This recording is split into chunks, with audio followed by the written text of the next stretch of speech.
But I need to read the resolution. Okay, we'll call this meeting of the executive committee to order. Mr. Brooks, will you lead us with the flag? I pledge allegiance to the flag of the United States of America and to the republic for which it stands, one nation, under God, indivisible, with liberty and justice for all. Take a roll, please. Mayor, Benefield. Here. Brooks. Here. Freitag. Brizalone. Gould. Hart. Moran. Ogella. Weigel. Eustace, you do have a quorum. Okay. Next, we have the approval of the executive committee minutes from January 14th. Move. Second. Any additions or corrections? Hearing none, all in favor? Aye. Opposed, motion carries. Next, we have the committee of the whole minutes from January 14th. Move. Second. Any additions or corrections? Hearing none, all in favor? Aye. Opposed, motion carries. Is Chuck Mayer here? He was here. All right, well, he wanted to bring some on our old business, I'll just do it on the capital since it involves capital. Okay, new business, authorizing agreement for the Workforce Investment Board. Lee Patrick. Good morning. Morning. I'm Pat Garrett with the Workforce Investment Board. This is... It's your mic, it's the star, yeah. It's your chance to be a star, you got the microphone. This is new. I'm here to request authorization to enter into a lease agreement for the Workforce Investment Board. It's myself and 2 staff members to move into the Will County Center for Economic Development offices. As you know, back in November, the Workforce Services Division moved into a new location. Under our authorizing legislation, they had to open a new center, and we procured operator, and the Workforce Services Division is the operator. And so that facility will not only house our workforce services, but already we've had some of the staff from the Department of Employment Security move over there, adult education and vocational rehabilitation. Those are the required partners in that center. And the Workforce Board is a separate entity that does kind of the strategic planning, and our linkages in previous years with the Center for Economic Development made this seem like a good option for us. We did explore some other alternatives. There was no county space available for us, so this seemed like a possible option. I'd be happy to answer any questions. I know there was some discussion at the last meeting, and anything that I can clear up or answer. Yeah, people didn't quite understand. Okay, is there any questions of Pat? Pat? Pat, yeah, I had brought this up last week when I first read about all of it, and I guess 2 questions. One, does it not make more sense, or is it relevant to be more in proximity to the Glenwood Avenue site? And then secondly, for the benefit of the committee, perhaps you can discuss in more detail if you want to move in with the CED, why, or perhaps the detail or the interaction between the CED and what your office does. We did, as part of our upfront work in terms of the move, with respect first to your second question about what are the advantages, and we did some analysis on why we would want to do this. There are a couple of things. First, there's some natural linkages with workforce and economic development that are both in the authorizing legislation and also in the work that we do. We think that we can achieve some economies of scale in terms of some joint staffing, a couple of things that we're looking at for the next year, doing some more intense data analysis, and we could potentially share some staff costs with the CED around that, around social media, that kind of thing. And then our strategic agendas, we have always done our planning in conjunction with the Center for Economic Development, done a couple of joint studies around workforce and economic development, so the linkage there seemed to make sense. As you can see, under the issues to consider, the one that you mentioned, our distance from the direct workforce program implementation is one of the things we considered. And there are a couple of things that we talked about to make sure we address that. First, all of our committees and board meetings are going to be held at the Workforce Center. And we do have a memorandum of understanding with Susan Flessner, who's the director of the Workforce Services Division. She is our one-stop operator and reports to the board on one-stop activities. So we are trying to address that issue that way. One of the things that we found, first of all, the reason that we had been co-located is I previously was in the MCO building. And you guys needed the space, so we moved in with Workforce Services. Prior to that, we were in two separate locations. The board isn't allowed to provide programs. That has to be done through the Workforce Services Division. So those are some of the reasons. And this is a one-year agreement then? One-year agreement, correct, and we'll evaluate at the end of the year.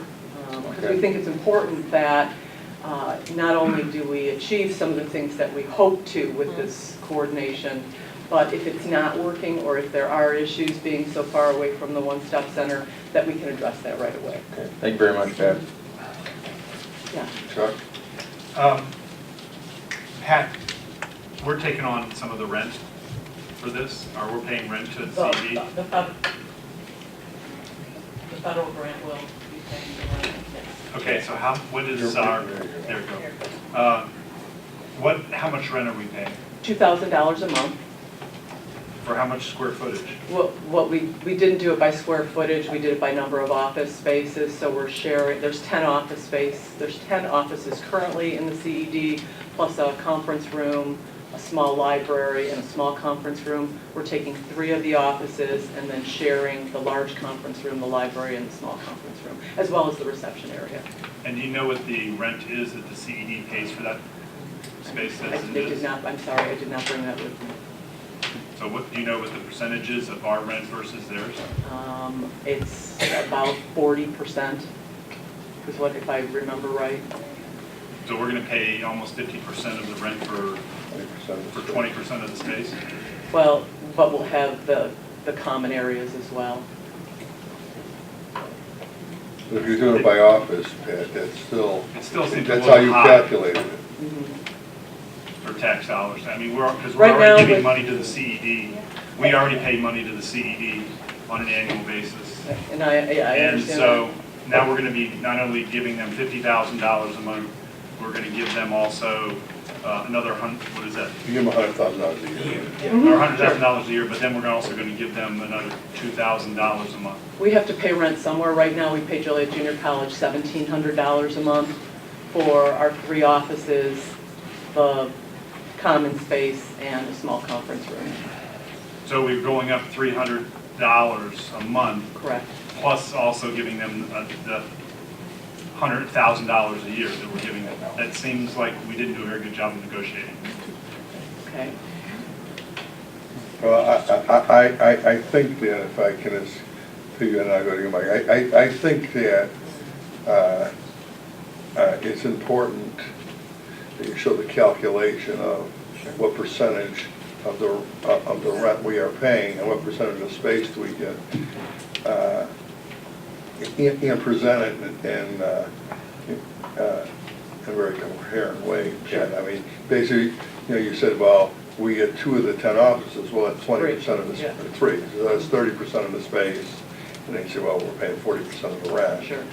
I mean, using the other common spaces is not a justification of 40%. I'm just putting that out there. So, I think, I don't know, Nick, did your office negotiate this? No, we didn't. Pat negotiated, but, I just want to reiterate, though, that the co-location of our Workforce Investment Board with what is currently, may not be for always, but with our economic development arm for the county, I think is a huge step forward. Pat works very closely, and I know Mr. Moose, you know this, Don knows this, Herb knows this, because you're on the Workforce Board.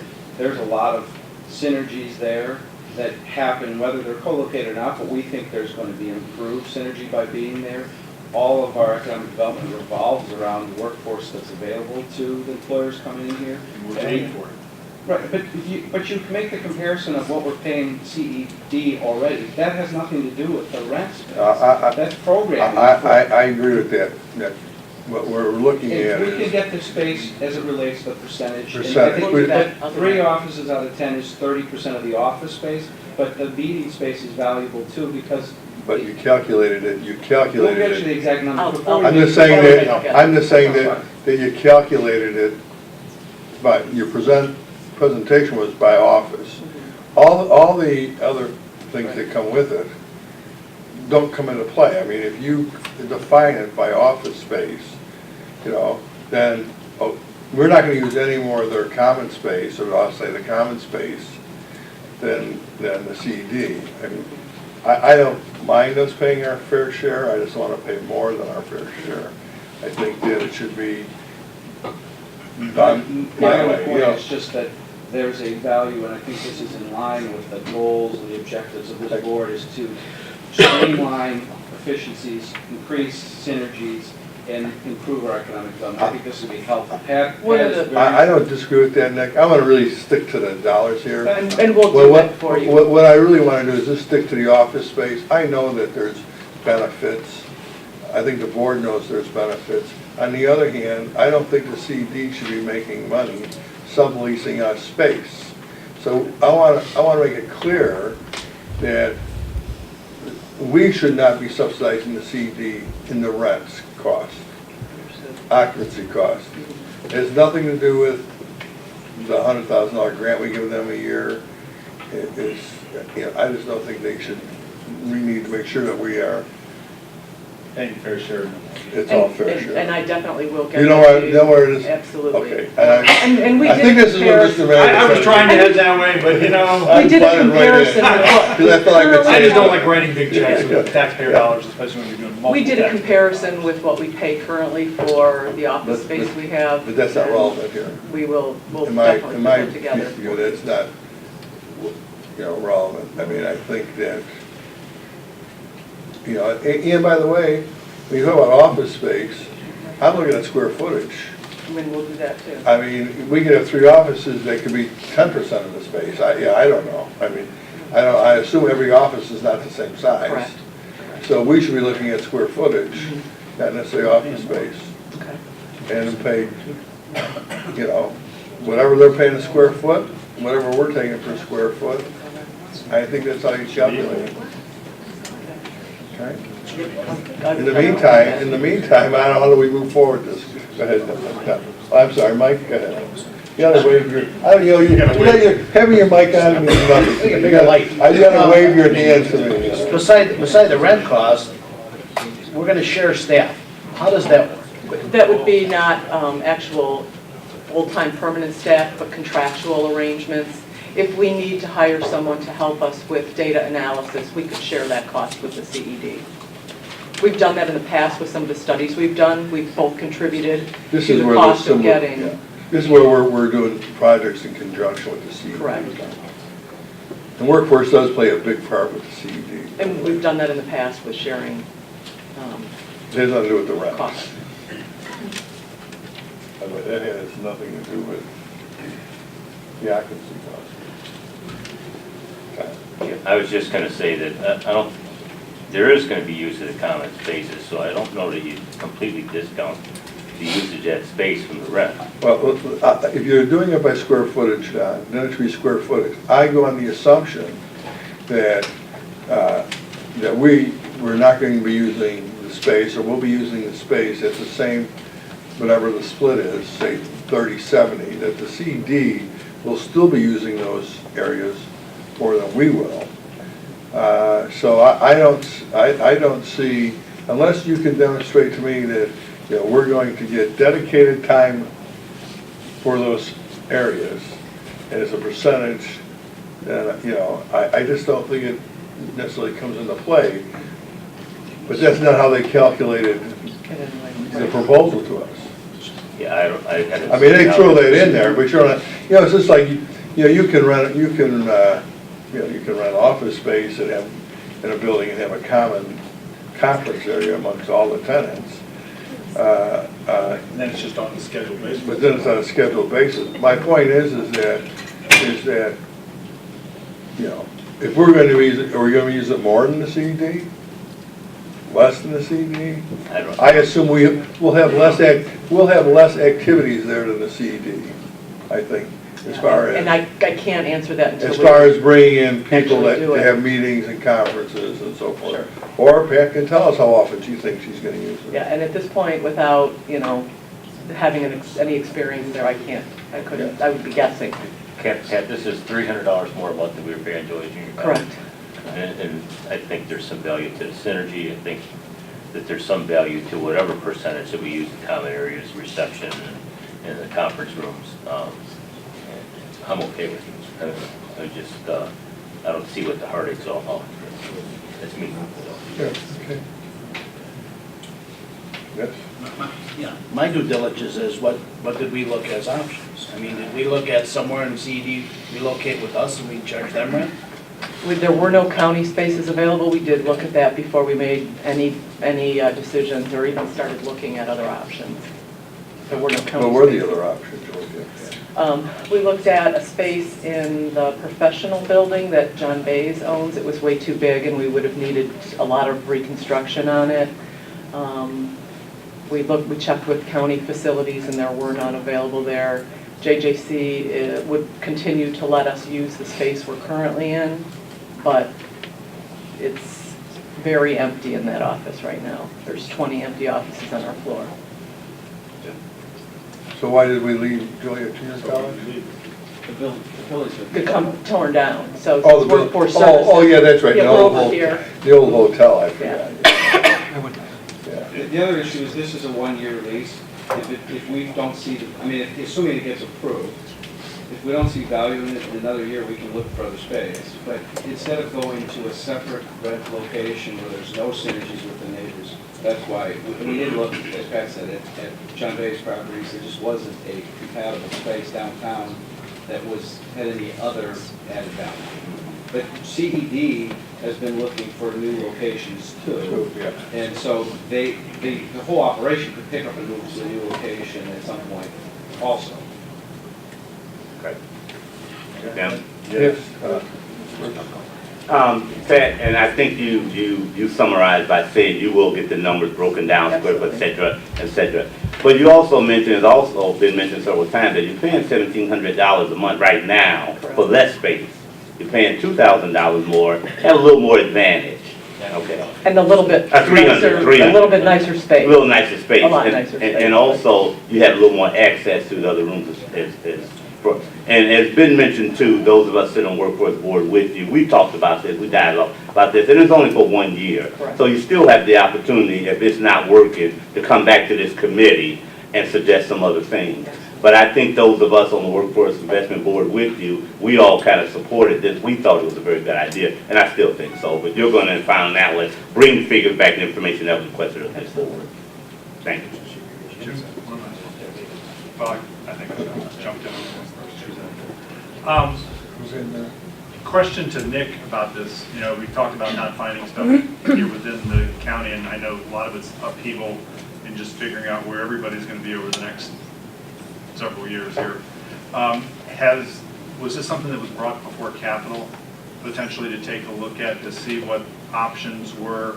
Ordinarily, the Available, decisions or about how's that? space allocations aren't board decisions, it's a day-to-day operation. And I can tell you, we have no empty space. We have come to Capital before for funding for building out hallways and things that we added several years ago down the IT department. We built out the hallway, which is eating into So it. my real question, okay, so it did come there. So the real question is there a plan as we take a look at the capital plan of having space for workforce development in that overall plan that you're talking about allocating space for?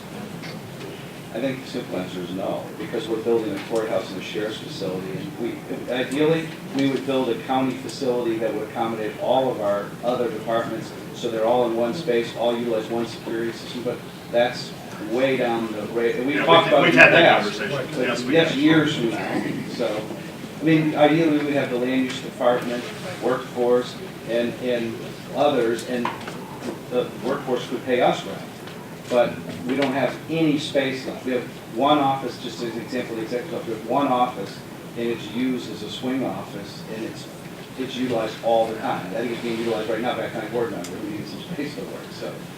So we're the multi-use and Yeah, the police might be. let me say that the, you know, workforce, of course, has its own funding.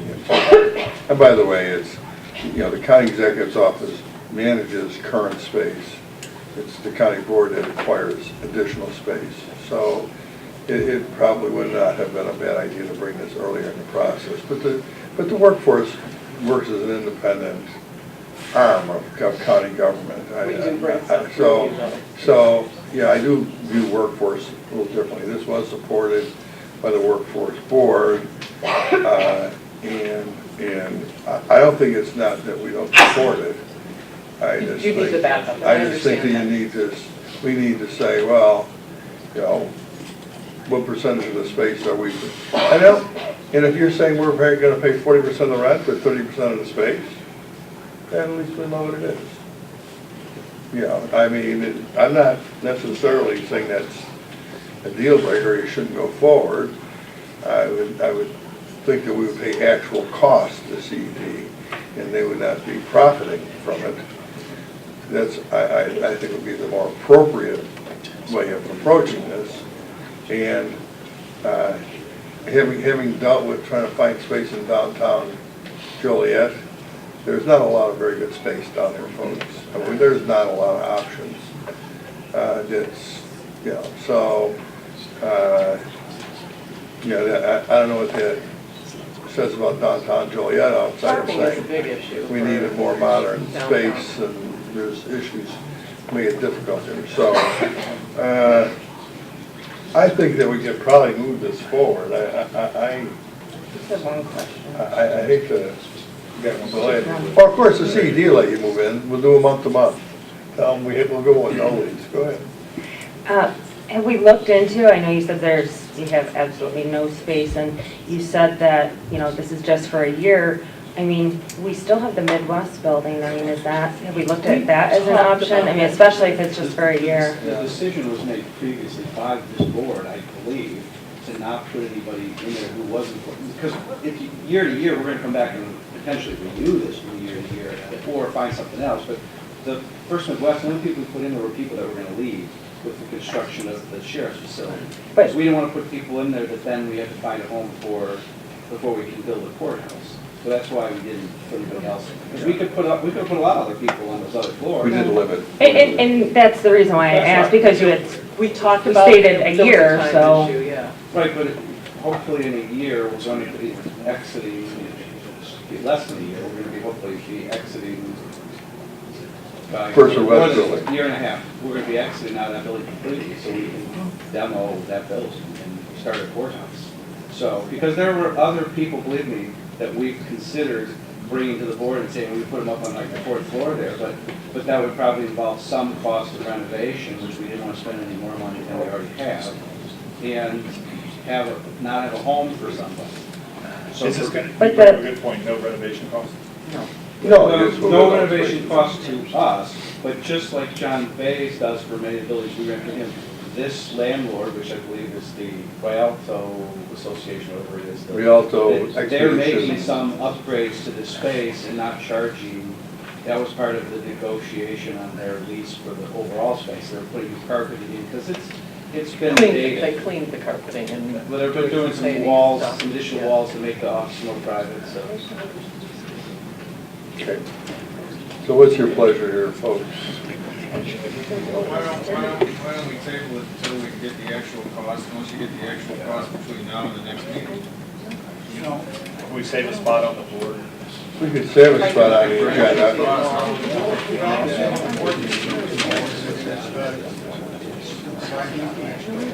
And then you can make a decision on next Thursday, whether you want to. I can get it to you right away. That'd be good. Okay. Okay. So we can move it forward and it, I'll make a motion to move it to the board. okay, I'll second. Okay. And then Pat, you just provide us with that information. We should kind of prior to the meeting. You know, I'm always hopeful we don't get into these more lengthy, detailed kind of discussions of betting things back and forth at a board meeting, so. I'll get it to If you you get this it to us early, afternoon or then we can tomorrow. get it to the caucuses. Yeah. Okay, all right. Thank you. Thanks, Dan. So there was a motion and a second to move this, so all in favor? Aye. Opposed, motion carries. Okay, next we have a word of bid for electronics recycling. Rita, I'm going to defer to Marta King. I'm going to defer to Marla, okay. Marla? There. Good morning, I'm Marta King, Land Use. So we have an electronics recycling bid that came in. We put it out, we sent it out to, I believe, 8, and then put it out on the web. Rita, correct me if I got that wrong. We only had one bidder come in, it was ERI. They, from what I understood, took in most of the weight from Illinois, from the manufacturers. They're a national corporation, and so they actually are out of Plainfield, Indiana. And like many of the large recyclers that are taking in a lot of the weight, they have requirements that are different from what we were working with. They are requiring any site that stays in operation to actually host a semi-trailer, to have a forklift or fork equipment of some kind, to sort into 6 different sorts the electronics material, to pack that into huge Gaylord boxes. They're about 4 feet by 4 feet. They sit on a pallet. And then double stack those pallets, load them into the semi-trailer, to take monitors and television sets, stack them onto a pallet and shrink wrap them, and load those into the trucks. If the trucks do not hit a weight of 20,000 pounds, we're subject to a fine. It's a sliding scale, so at 18,000 pounds, we would spend $200 for the fine. As it goes less and less, we would spend more and more. So based on estimates, and just so you're aware, Lake County went through this a year ago. So I have a model very similar to ours. They had 17 or 18 permanent sites. They had to drop down to 6 sites. And last year they spent about $200,000 on their recycling program. And they took in less material last year than they had the previous year because of that drop. And their public works sites did have to do all of these different labor. Their average weight per truck is 18,000 pounds. So sometimes they'll hit the 20, sometimes they'll fall below the 18. So based on what I was learning from them and how things were adjusted, I estimated how many fines we'll probably get in a typical year. And there's other fines. There's fines if you just throw a bunch of stuff in the truck and when it gets to Plainfield, they open the door and it starts falling on them. There's a fine for that. So there's a fine. And in addition, the biggest cost item is that they are covering the televisions and the monitors and the other items that are banned in our Illinois law. That's all zero. But items that we have always taken in our electronics program since 2000, some of those are not banned items, such as microwaves and string lights. And those items they're going to charge us for. So after our negotiations, the microwaves are at 25 cents a pound, and all the other material is at 15 cents a pound. And just to give you an idea, the original bid was 35 cents a pound for all of the materials. So that brought the bid down. That's actually part of the consideration. The sliding scale was part of the negotiation. So we went from a bid that was about $500,000 to do our program, and that's assuming 70% of the weight we took in 2015. And we brought it down to $203,000. So that's the bid I'm asking for approval on. Okay. Any, I see there's you all wait to play with these members. Any, go ahead, Mike. Okay. You based the bid off of 70% of 2015. Why the reduction? With less sites, there's less convenience. So there'll be more people who won't take the time to drive to those sites. They'll just hold on to their material. Okay. Judy? I was just wondering, what did we pay last year? What's the difference in that, do you know? We paid zero Oh, we paid to the zero. recycler, yes. Okay, thank It you. was fully funded by the manufacturers. Okay, I guess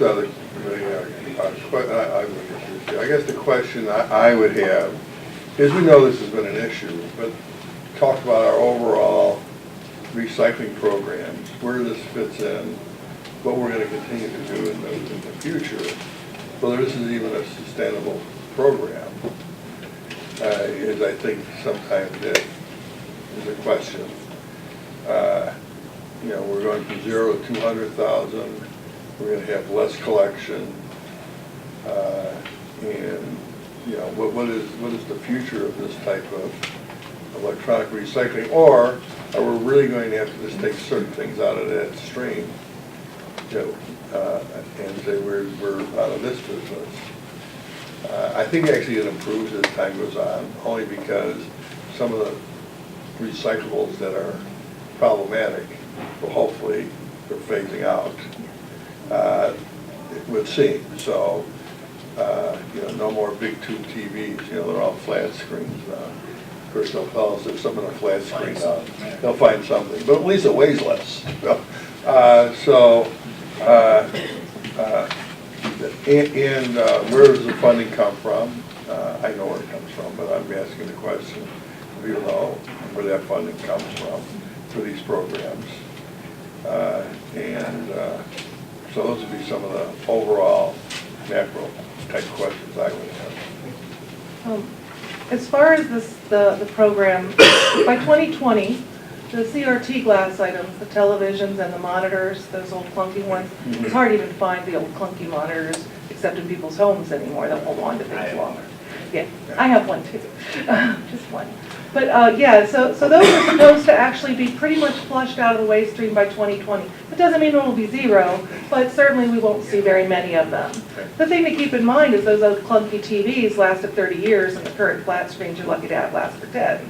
And that's part of the driving force behind this legislation, is that the electronics was the fastest growing waste stream going into our landfills, and it contains precious metals and valuable material, and in all honesty is going obsolete mainly because of software upgrades more than functionality. How many of you have computers that were functioning fine, but you couldn't upgrade them? I have iPods at home that we can't upgrade. So it's that kind of reasoning that was behind putting this on the manufacturers to begin with. And the manufacturers completely agreed in 2008. But what's causing this issue right now is a perfect storm, and that is that the value of the metals in the electronics are at an all-time low. And the plastics, we all know we pay next to nothing right now for gas, which is wonderful, except for the fact that when you go to recycle the plastics, they don't have very many markets, so they're not very valuable either. So that's really what's driving this. And so we're seeing this around the state. In Normal, I believe they're spending $40,000 for 2 one-day events. I just heard yesterday that Naperville did a quote. They were quoted 53 cents a pound for CRT items. That would be enormous, an enormous expense. So we were getting the TVs for free. And I know that doesn't sound great considering 0 to 200,000, but that 200,000 is based on those items that aren't truly banned. And what we are pushing forward for legislation this year, and is similar to some legislation in other states, is saying that these other electronic devices, even though they're not targets of the ban, should still be funded and counted as manufacturer waste. So we are going to push to change the legislation in that way. And where's the $200,000 of funding, where does that come from? That comes from the solid waste fund. Okay. And which are dedicated funds to these purposes? Absolutely. Okay. I see you, Steve. Well, I don't know if you see me or not. Just because you wave more doesn't mean I see you. I don't know if you see me, you know. Oh, I can't see. Look, listen, I can see. Don't ask me what color your eyes are, but I can see you. Oh, go ahead. Go ahead. I'm recognizing you. Yeah, I have a different approach. And I think that government should get the hell out of the business of recycling, because the cost is escalating. The townships can't afford to do it. I know a lot of the townships that I've talked to say it costs too much money to go through the process of wrapping the stuff, getting the forklift, doing, you know, exactly what they have to do. So when you buy your product, you pay a $25 fee when you buy it for a TV at the manufacturer, right? That's what I got an email that said that's what happens. And you pay a fee at the... Let her answer your question. Some of this has changed, that's why. Okay, but if you turn around and say government's out of it and let the people pay at the point of pickup, and that we don't have to be giving grants to anybody to do this. We don't have to use our solid waste money. The people have to pay anyway. I pay, I'm not sure if it was 25 bucks or 40 bucks to have my TV picked up from Vintage. Now, just let everybody pay for getting their own TV picked up. You'll say, well, they're going to throw it in the dumps. Well, they're already doing that. You know, if you're that type of person, you're going to dump it.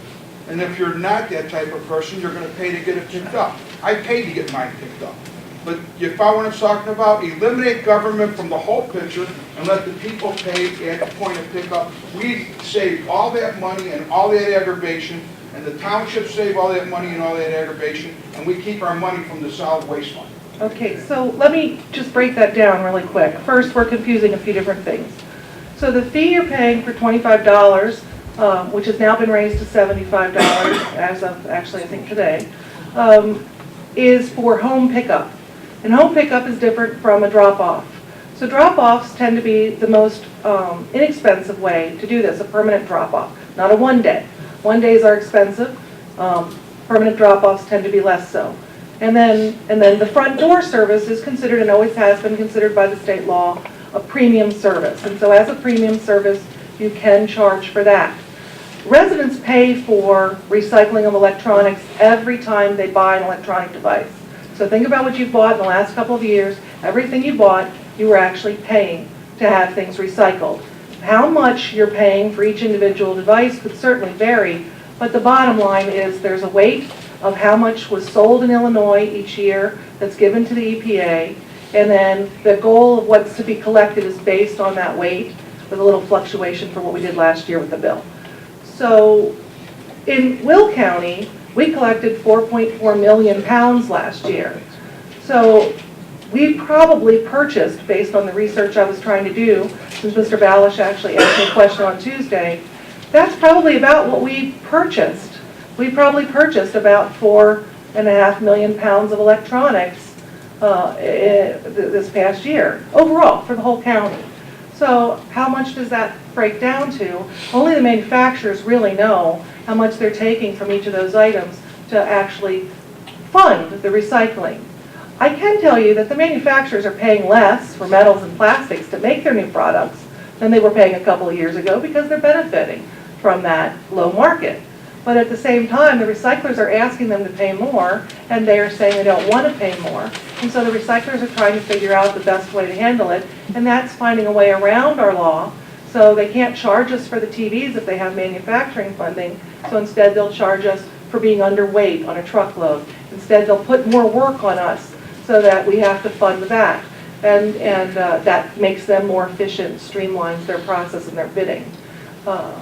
So there are other laws in other states that we're looking at, and we want to fix this, and that's part of our legislative agenda. What changed? Can you explain to everyone how it changed where before, and that's with the legislation, because I keep getting these questions, okay, what was the law that just came into effect, and how does this differ? Well, it differs from who we are using, and if you can explain that more of where they wanted to have the poundage. It was like a January 1st where we would not know until March. Is that like that kind of? Yeah, well, there's two things. There's So- two things. so- No one's getting that. Yeah, well, last year with the bill that we put through, we were trying to address what had been told to us as the biggest hurdle was the cost of CRT glass recycling. CRT is leaded glass, and there's only these facilities that can take it, and it was very pricey to get rid of.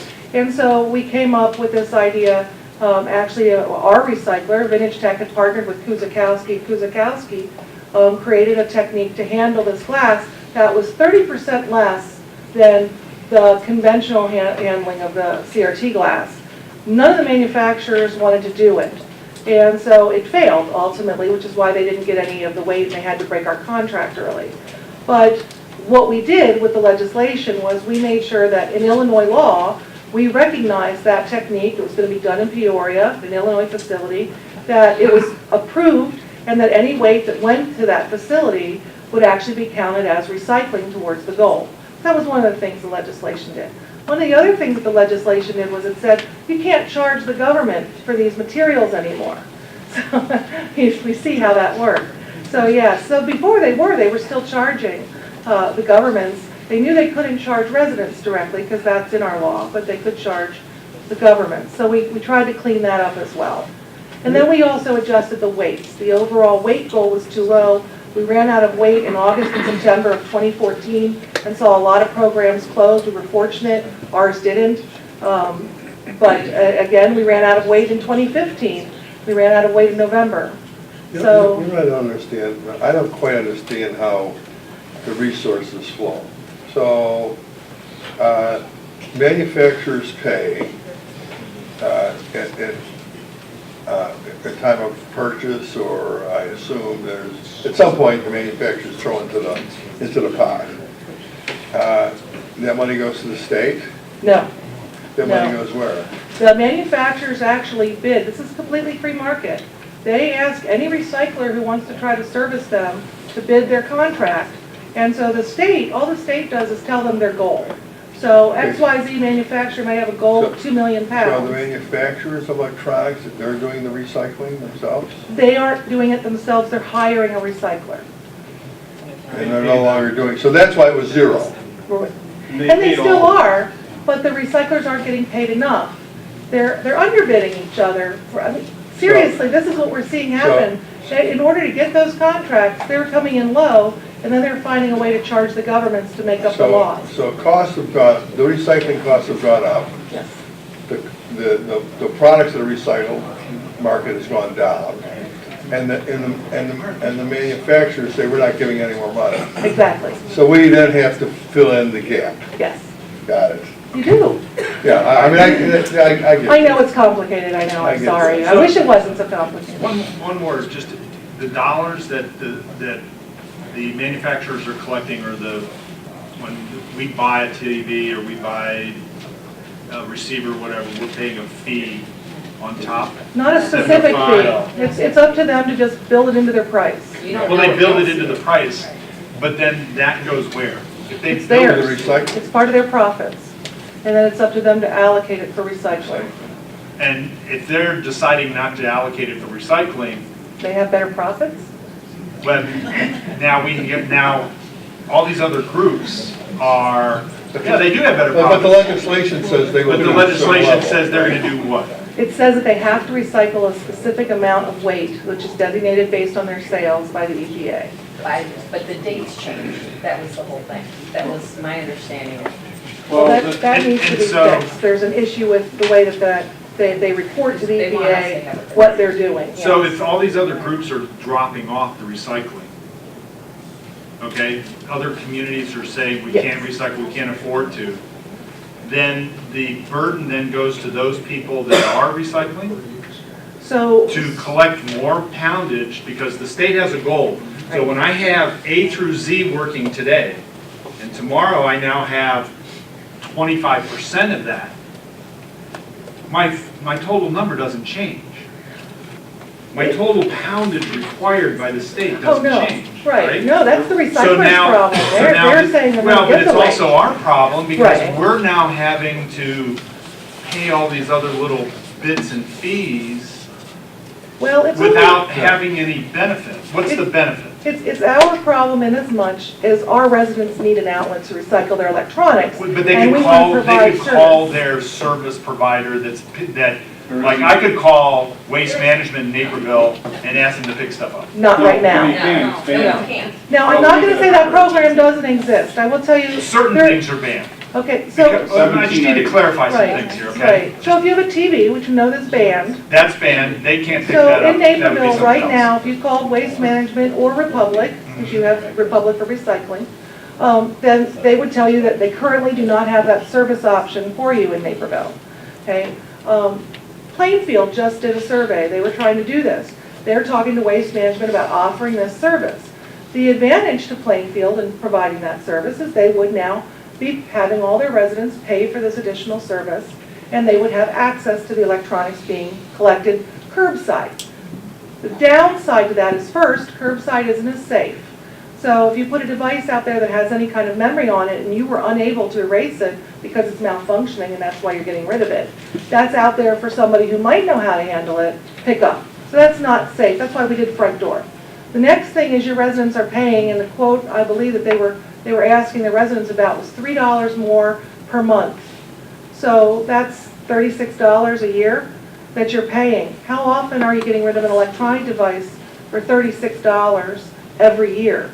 So again, that's really expensive. You're talking about hundreds of thousands of dollars in certain communities. So, and then your apartment residents. Those apartment residents aren't in the curbside program. They have nowhere to drop off their items. They're not covered. And your unincorporated residents, of course, still aren't covered. You know what, I'm gonna try to wrap this up. Okay. You know, so the real issue is that, you know, there's a $200,000 gap between the service currently.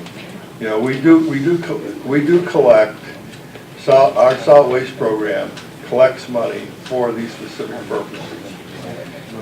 So I think if this is the recommendation, I get a little concerned that we are going to shrink this program where there's going to be less collection sites, which I think becomes problematic. But I think that while we try to figure it out, while we go through legislative remedies and perhaps other ways of doing this, I think we should move forward. So I'm going to entertain a motion to place this on the agenda. Second. Motion? Second, all in favor? Aye. Opposed, motion carries. And this will probably be an ongoing dialogue here, by the way. Can I just make one comment, Mr. Mercer? Sure. I think it's important. This is for approving this bid, which is going to be the collection side of this. Right. And I don't want to make this more complicated, but I think you should know this, is that one thing that came up during the discussion is anybody who has garbage collection is paying a fee that comes for a waste, or solid waste fund. That money is there to deal with specific issues. It's a special fund. So this is an appropriate use of those funds. But on top of this, I think the issue that may be getting lost in this is we were very successful in collecting all this electronics, partially because we had all these sites. Very convenient, we've been encouraging people, people are getting it. Now, if we didn't do this today, we're basically saying we're putting the brakes on completely and now there's nothing, even though you can't throw these things in landfill. I was trying to find out if there's anybody done a study on the diversion to our landfill, which is the things that could go in there, if there was a law change or whatever, that's taking up space in our landfill, which is still, you know, eating up our time, whatever, which we fought for. But the important thing you understand is that there's some additional cost that we're gonna probably have to come back to you for on negotiating with the sites that are still willing to play. And there's only a couple that are still willing to stay in the game at this moment. We're trying to devise a sensible plan that can be put out for all the sites that were out there to basically bid on, to say we're willing to do it. So we may end up with, to simplify this, we may end up with 3 or 4 regional sites, maybe 5 or 6, to make it convenient. And all those entities, if they wanted to do it, will use some additional funds, assuming the board approves it, to help make that happen. But at the same point, that effort's going to just keep the trains running. The legislative action is going to have to continue to try to solve this. I agree. What we're doing here is just a gap measure. I Right. mean, it's This just is not to keep the program kind of moving along. Like I said, we collect fees for these specific purposes for recycling. And electronics is the latest issue. Tomorrow there'll be a different issue.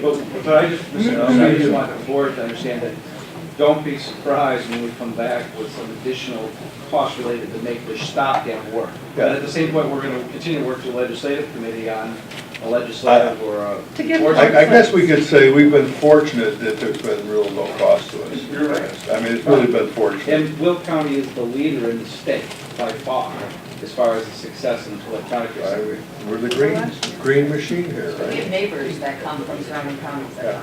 come. So, okay, so we'll move this along. Keep us informed, thanks, Michael. Jim? Yes? If I could get recognized for 1 second. I need Yeah. to- Okay, guys, quiet here for a second, Don. I'd like to apologize, but I need to leave to get to the State of Village address in Romeoville. Okay. I had some concerns later on in the agenda on the solar panel discussion, and I addressed those in Reagan, so I'm sure you guys. I got some, I have. Have a discussion about it. I have some But concerns I too. apologize to the chairman No. of the committee, but I need to. Go ahead. Thank you. You got an election coming up, you better go to Romeoville. Right? He didn't hear me. I said, you got an election coming up, you better get to rolling. I told John I'd go too, so I'm going. Okay. You going also? Yeah. Okay. You have anything on your agenda that you want to No, we just mention? have the federal grant that I would like you guys to kind of focus on since you're coming up into this year. Okay. All right. Bring that up, What? that discussion about Okay, next, we're gonna try to move this along, because I've got an hour left. The way we're going out, we're gonna need more than an hour. Okay, next, we're only on number 3, authorizing contract for new county radio system infrastructure. I think this could be quick. We've been talking about this for a while, so I just won't let it talk so much. Okay, Harold's coming. Harold will talk. Harold will talk. I don't know. Yeah. Okay. You know, of course, this has been an ongoing program. We're just getting to another stage of moving it forward. So, Ed or Harold, whoever wants to. Sure, I'll start things off. Good morning, everybody. And I know that many of you are familiar with some of the details. Some of you have been involved in this through the ad hoc committee that was established to look at this issue. We began the process of looking for a new radio system about 3.5 years ago to replace the current system, which is about 18 years old. It'll be about 19 and a half by the time we replace it with the new system, assuming we move forward. So this is the contract to construct the system infrastructure itself. And that would begin, of course, once we sign the contract, that would begin, and most of that work would be accomplished before the end of the year. And then over the next period of time, next winter and into spring, would be testing and adjusting and final acceptance. And we would probably be operational by the summer of next year. So again, this is for the system itself. We also need to purchase new mobiles and portables, otherwise known as subscriber equipment. That's the industry term. And that's something we're still in discussions with the vendors about. We still have some time to do that. We want to take advantage of that time to negotiate the best price. A rough guesstimate right now is that's in the neighborhood of about $3 million for that cost. So together with the system, it's about $8.5 million total. So that's where we're at. The contract is with E.F. Johnson. That's for the system. E.F. Johnson's a 90-year-old company, and they're actually owned by Kenwood. I'm sure you've all heard of the Kenwood brand. They're into a lot of different industries, including this one. So if you have any questions, we'd be happy to try and answer them. Any questions? So moved. Okay, well, motion second, all in favor? Aye. Okay, we're moving it along. Thank you. Next, we have the voiding bid for solar rooftop project. Steve? You don't have to give us a big explanation why we're voiding it, just, Oh, okay. I just, Basically, we could negotiate a power purchase agreement for about 8 reasons, which are listed on. okay. As long as Mary has kind of reviewed this, the state's attorney's office is saying that we can reject this, you don't see a problem? I'm not sure who got this. No, that was Rita. I sent it over to Rita.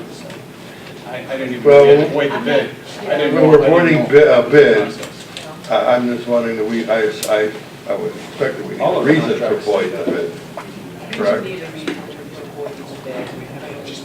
Unfortunately, other than speaking on the agenda. Well, you know what I'm going to do is, we're not going to take action on this until Mary takes a look at it. Sure. Okay, so it's not, I don't know if there's this is a not time sensitive, right? Sure. Okay. No, I don't think So so. Mary, if you can review it, we'll just look at it next time. I'd appreciate it. Clean up, I think, is all. You know, I want to keep Dean out of trouble more so than I want to keep my board out of trouble. So, just table it. I'll entertain a motion to table it. So moved. Motion second. All in favor? Aye. You know, we should take a roll for that. Okay. And next, we have the number 5, authorizing the county executive to negotiate a power purchase agreement for solar panel development at the county-owned facilities. Well, I've already heard this presentation. I have issues, Okay, sure. but go ahead. Okay, well, we have 3 proposals here. Obviously, we just talked about a solar idea. The reason why we couldn't, back in August, the board, we presented this concept of putting solar panels on top of 2 rooftops, Sunny Hill and the ADF. And if that was negotiated at the price that we thought, it would save $600,000, something like that. Versus what's the cost? What's that? There is no cost. There would be no You have to cost. understand, there is zero cost to any of this stuff that I'm telling you about, zero. Okay. The only thing, what we're doing is utilizing our space. We're basically landowners renting our roofs and renting, in this case, I'll get into it in a minute, 8 acres to the south of River Valley that you're getting $0 right now for. But we are giving a long-term lease. Don't say there's not value to our property. Right. And so, Well, I'll just give you an so, example. and Sure. even that, let me say, Mhm. you know, I would want the state's attorney's Sure. office to take a very close look at this. Leasing public-owned space and facilities, especially long-term, I think has to be approached very cautiously. I've always been told it should be approached very cautiously. Well, we, And especially when you're talking of something that's gonna be very long-term. And you can say to a private sector entity that basically profits from it. And we don't get it free. What we're getting is, instead of cash, we're giving them an asset of the public to All right. use. all right, well, So, think of this. I'll give you an example where we already do it. just think all right? that I think differently as a public Yeah, official. Sure, actually, I'll give You know. you 2 examples. The first example is, our gas to energy plant, right? We rent that out for $10 a year, $10. It's a 20-year agreement. It started in 2011, and we get about $500,000 back. That company, Let me- of let course, me say makes a this. profit on The it. gas to energy As well, that's waste sits on the landfill site, which we already had an agreement with an operator for the purposes, and I believe that's all somewhere in the host agreement. So, We have a separate agreement for that. It is attached to the host but my agreement. point is Yeah. it's not the same. You Well, can set up as a business I- opportunity for the county. There was already a partnership there. Yeah. I don't mind you giving a comparison, I just don't Right. think that's a good one, Dean. Well, I thought it would be because we have a PPA with them. We have a PPA Well, here that I- we're looking at. We're I leasing think about 1 That was acre that there. was part of We're our leasing- overall solid waste plan. Sure. And we negotiated something, I think, first off, much more complex than you're putting here. I mean, they were buying our methane, they're buying our gas. Right. In the landfill. It was a more, I think, I don't think it's Business apples to apples. Yeah, Sure. got it. You know, and I would refer to Mary on those issues. That was a whole different kind of issue. I agree. So, I'm just saying, Dean, it's not, I don't believe, Mhm. I shouldn't say believe, it's not a good comparison. Right. It's not an apple to apple situation. Sure. Well, anyway, all right, so do you mind, I'll just go through the 3 scenarios, okay? No, Okay, the first one would be everything, including that ground mount. So the Sunny Hill, the ADF, which you guys already approved back in August, and then in October with that agreement with Solar City that we're voiding because we couldn't get the PPA done. And Microgrid, the company that we're recommending for this, actually bid on that, but they didn't fill out the prime contractor certification. So no matter what they bid, it didn't make any difference. They rebid on this one through the process that was approved by the state's attorney's office, a cooperative bidding process, which we have the expert Mark Pruitt here, who actually was part of all that on behalf of many municipalities and different governments around the state of Illinois to get a better deal. So he screened out those 8 firms that we had bid on this. So they're already pre-screened. So the first one is the whole enchilada, like I said. So we benefit to the tune of about $1.2+ million over a 20-year period if we decide to go all that. The second option is with convergence. And that's with the original idea that you guys already approved, which was Sunny Hill and ADF. And we're actually gaining another $30,000 by doing this rebid and we're recommending them for that. The third option is just the ground mount, which it doesn't sound like you're too nuts about. So, you know, So, and that's what you I know, could say. Dean, I think the best way of approaching Sure. this is really more complex. I don't think we can do it here. I actually think this should be assigned to a committee. The problem is here, Jim, I'll just be honest with you, we don't have that luxury. If we wanted to do this at all, the benefit is not there if we don't make a decision so we can negotiate a PPA to go into the SREC auction in early April. We'd have to have a PPA by mid-March. If we don't have one by mid-March, then you won't get that savings of whatever it is, 600,000 or 1.2 million, depending on the You're project. not getting a savings, you're giving them something. Well, You we're can just say, using our you rules. can say that we're utilizing county assets, and for those assets, we get 600,000, but it's Right. not free. That's over 20 years. And that's over 20 years. And I would say, especially the stuff that's next to anything that's land, Sure. like next to the I junior understand your township. concern. I mean, Sure. there could be other uses for that property Absolutely. I over the next totally 20 understand. years.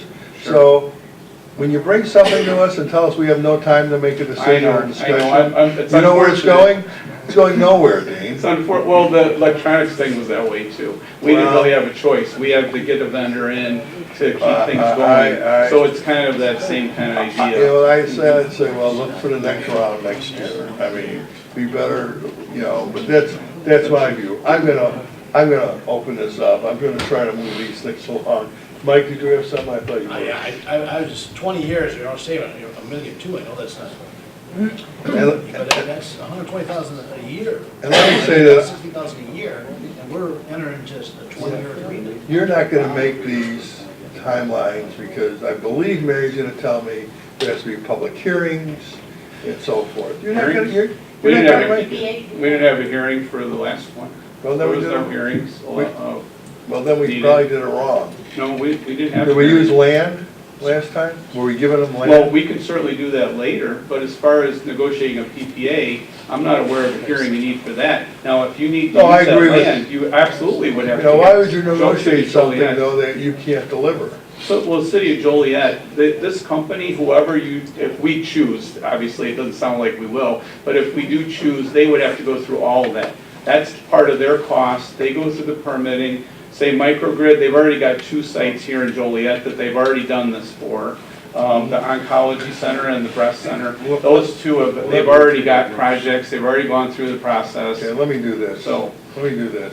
You know, I think pretty strongly express my view, but I'll, you know, let's, I'll open it up to the committee members. Do you want to move this forward? Don't you want to move forward? Do you understand what you're moving forward? We have someone that could answer some more questions. We have an expert here. I'm not even so sure what the question should be, to be honest with you. I mean, but- if you're concerned. I have a question, I have one question for the, you were talking about your previous bid that we just voided, or were voiding, right? right, with Solar City, or you're gonna be taking. And the group that you want to bring in to do this Right. other piece was a group that, when they first bid, didn't do what they needed to do, so But they did do were it now. now. They did do it Dean, now. let me finish my question. Sorry. Then they didn't make the bid then. Now that we're voiding that original bid, these guys can now bid on a bigger project. They made this bid and they're gonna be able to also take on potentially the project that they didn't get in the beginning because we're voiding that. Rebid? The Solar City is not the They're one not that we're bidding. recommending at all. No. We couldn't negotiate a PPA with them because they were trying to lower their labor costs by not meeting prevailing wage or paying, or selecting a subcontractor that paid into a nationally recognized apprenticeship program. But that's why we Couldn't move avoided forward that, with them. That's why right? we avoided Exactly. them. They didn't participate, they weren't one of the 8 approved developers for the second round of the And RFP. my question is, this second round now can take So you over? rejected them based on the prevailing wage? No, there was 7 other reasons. Yeah, but that was a big one, they wouldn't, So, they agreed initially verbally, but when it came down to writing, they wouldn't. yeah, things like They change went of to venue the- for venue. The training programs.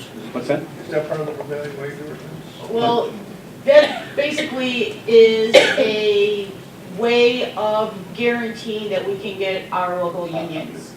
But that's not what I asked, is that? Yeah, that's part of the prevailing wage that we had copied into the RFP. I'm going to suggest that Is it the one that the this county gets sent over to adopted? the state's attorney Yeah, for we used, review. we copied and pasted it. Jim, Well- there's just too many balls up in the air with this, with the voiding of this one and another group coming in, and now does this other group get to take over the part of the contract that we're voiding, and are we able to actually void it because of whatever parameters you guys set up? I'd like just to send this whole thing to the state's attorney to get some direction. Probably the whole thing needs to be rebid. as far as I- Yeah, I think somebody turn off their mic. I just did. Dean, you mentioned the urgency, a date of March. Why is that, and what is the urgency? When you void, the other contractors getting ready to void, what is the urgency, Dean? Well, the voiding was from the bid back in October. Okay. So we wanted to get that one cleaned up because we didn't negotiate anything with Solar City. So that was the idea. That was a recommendation from purchasing department. I didn't even know you had to do that at all. I wasn't aware of that. It's a purchasing requirement. You gotta, I guess, clean it up and put it to rest. All right, this is another thing altogether.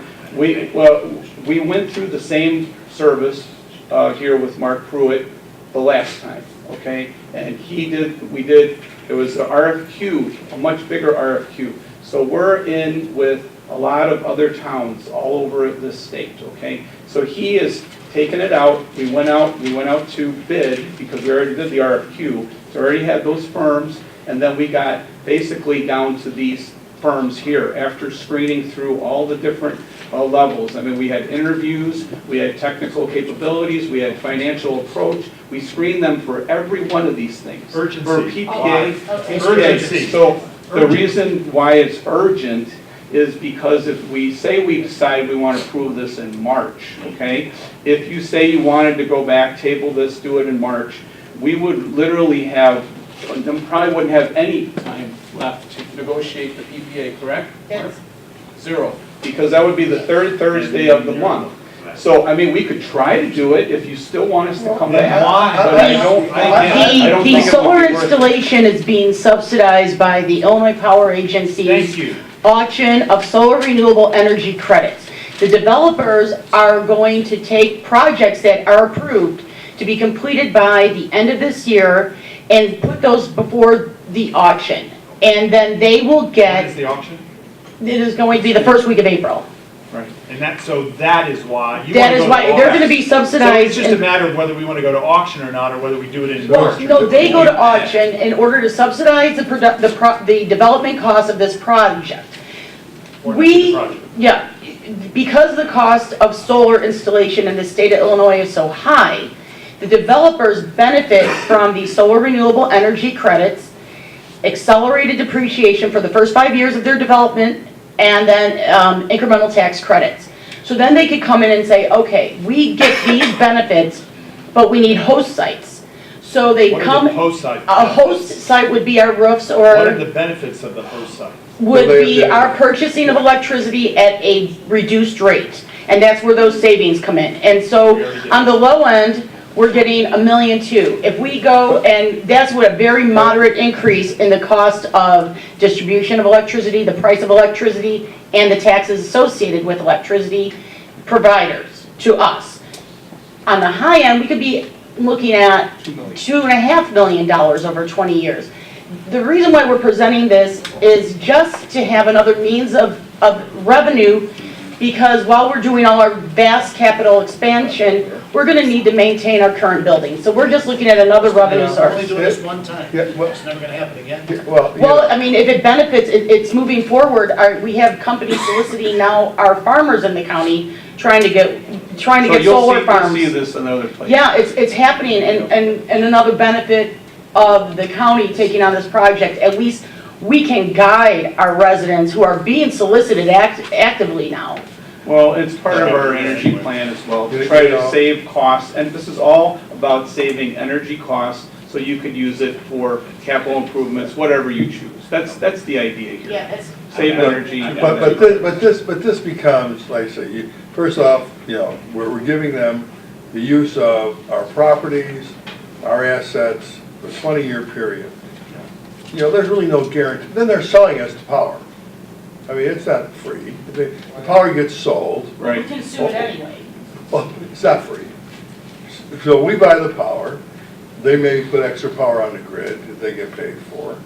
And you have no control of how these sites are handled in the future. Look, if it's anything like other tax credits, all the money is in the tax credits and the construction. There's no money in the operation side. So they'll spin these things off to a different operator. You know, about succession operator, they close it down, what are you gonna do to them? They give it to someone else? I'm gonna tell you, there's a lot of, I think, potential issues down the road. That's why you negotiate that PPA. You have all those protections. You can't in there. negotiate them from stopping them from going into bankruptcy. No, I- You can't say you'll never go into bankruptcy. Sure. You know, I I mean, can't- the I minute can't there's stop no it. money to be made, they're LLCs, they're limited corporations, they bankrupt them, you're left holding the bag. Then somebody else comes in and buys it 10 cents on the dollar. And by the way, what prevents the county from doing its own solar energy? Well, it would cost a lot of money. We also got prices on that just in case. Yeah. We're talking $2 million. Yeah, but you know, what do you think a land lease for 20 years is? Well, if you want, we can look at that option. If you want to buy If the- solar panels, If we the can look at saving, that if option. you're saying that there's $2 million worth of savings, there's $2 million worth of construction cost, Yeah. you know what? I think it's kind of a wash either way. The cost of county the same. So, but I still have issues about giving county assets for a 20-year period, and I think there's some real issues to that. Especially when we're in the middle. And we of may have not capital done public evaluation. hearings in the past, but there's a whole set of guidelines when you're going to lease or sell public properties. And you know, and the state's attorney's office would have to Judy has her review this. Okay, Judy? Yeah, so I have a couple of questions. One, whether we do something here or not, I don't know if the state's attorney's office would have enough time between now and the board meeting to look at this and give us the good information as to renting the space to these properties or not. Number two, I think what would have been really good is a nice bullet point is the pros and cons in nice fashion, easy fashion for us to look at. That would have been benefit because we have all these questions regarding this. So, Well, I did actually try to shorten the memo. I know I'm famous for going long, so I did try to shorten it. It is something where you have to explain it. I You can't just guess, that's why I say a jump into it, workshop you know? would have been Well, we wanted very to do that at helpful. ABC, And but- people like me could have gone and asked all these different questions, you could have gotten into it in detail. I'm gonna move this along. What's the pleasure of the committee? Table. I'd motion to table this until the state's attorney has an opportunity to look at the whole package. There's just too much going on. Okay, we have a motion to table, I have a second. Okay, I want to vote it up or down. okay. There's no second on the tabling Yeah, motion. go for it. Let me see, is there any other motions? I vote to vote it up or down. Remove it? Are you remove it? I think I'd like to motion to remove it from the agenda. Okay, is there a second? Okay, discussion? I just have a question. Mary, do you have time to review this between now and the county board or no? I can't hear anything. Okay. Okay. Okay, we have a motion and a second to remove this from the agenda. All in favor? Aye. Opposed? Motion carries. So we'll be into next year's round if it's available. Yeah, we'll see. Can, Mr. Speaker, can you show me in and no? Show me. Okay, yep. Thank you. Okay. Now the next one should be authorizing the IGA, Will Township for mobility management. Move. Second. All in favor? Aye. Opposed? Motion carries. The replacement hire for the animal control, I can either remove it or I can ask for tabling. The name didn't come forward but doesn't mean that the county executive's office of the animal control needs to hire that person. They can do it on an interim basis. I don't see a problem here. It's not ready. It's just a timing issue. I don't think they made the selection. Just remove it in from the time. agenda. Well, We have a motion to remove. What should we Would you table? We can just table it. Yeah, table it. Well, you know, the thing is whatever, I guess doesn't make any difference. Table it. We'll just bring it back. Table it. Okay. This little shirt gets put Yeah, back, okay. yeah. Okay, we have a motion to table. We have a second. Okay, all in favor? Aye. Opposed, motion carries. Proclamations. We have two. You got them? You got it, Chuck? Okay, wait, what? We got one for the, There we go. there we go. Okay. We have two. We have the recognizing February Black History Month. We asked, I think you asked Ken Harris to do that. Okay. And then recognizing Wilmington High School cheerleaders for first place, Reagan Spycast. Good, good, good. I see her smiling over there. Got that, Chuck? Really? Okay, all right. Okay. Okay, Yeah. so we have those as, any discussion? I'll entertain a motion to put the proclamations on the agenda. Move second, all in favor? Aye. Opposed, motion carries. Appointments of the county executive. Move. Second. All in favor? Aye. Opposed, motion carries. Other new business, Jim, we're gonna do it under old business. well, we already went, old business, because I'm gonna let you do it on the Capitol. 'Cause Okay. You weren't in the room. That's true, I was. So, okay, other new business is to amend the lease agreement for the public defender's office at the executive center, additional 650 square feet of space for additional $750 per month. You know, I'm gonna go through this,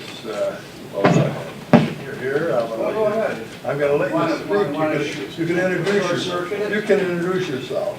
My name is Jerry Killian. I am the public defender of Will County, and I have been for 11 days. Hey, Jerry, well, let's not letting you speak, hi, Jerry, you know. Oh, I'm sorry. Sort of a booming voice, anyway.